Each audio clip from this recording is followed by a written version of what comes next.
السلام علیکم ورحمۃ اللہ وبرکاتہ۔ میرے عزیز بھائیوں، آج رجب المرجب کی 25 تاریخ ہے۔ کل کے بعد پرسوں 27 رجب ہے، اور 27 رجب کے تعلق سے سوشل میڈیا پر یہ بات گردش کر رہی ہے، خوب وائرل ہو رہی ہے کہ جو شخص 27 رجب کا روزہ رکھے گا اسے ایک روزے کے بدلے میں 1000 روزہ رکھنے کا ثواب ملے گا۔ یہ ہزاری روزے کے نام سے بھی یہ سوشل میڈیا پہ گردش کر رہا ہے کہ جو 27 رجب کا ایک روزہ رکھے گا تو اسے جو ہے ایک روزے کے بدلے میں جو ثواب ملے گا وہ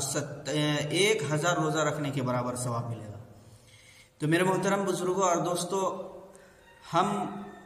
جناب نبی کریم صلی اللہ علیہ وسلم کی عملی زندگی کے اندر دیکھتے ہیں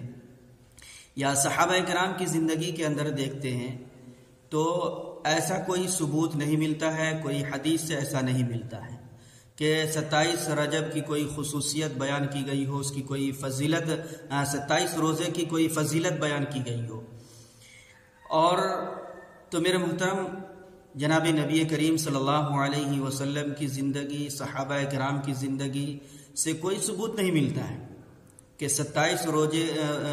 رجب کا روزہ اگر رکھا جائے تو اسے 1000 روزے کا ثواب ملے گا۔ تو گویا کہ یہ بات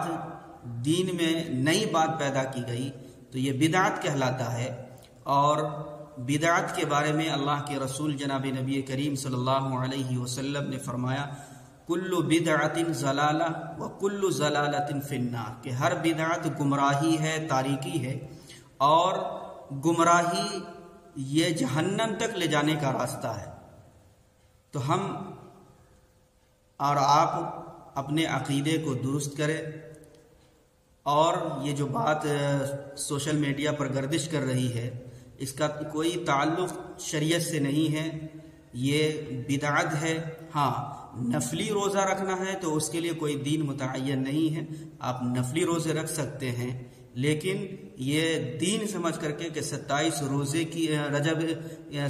رجب کے روزے کی یہ فضیلت ہے، یہ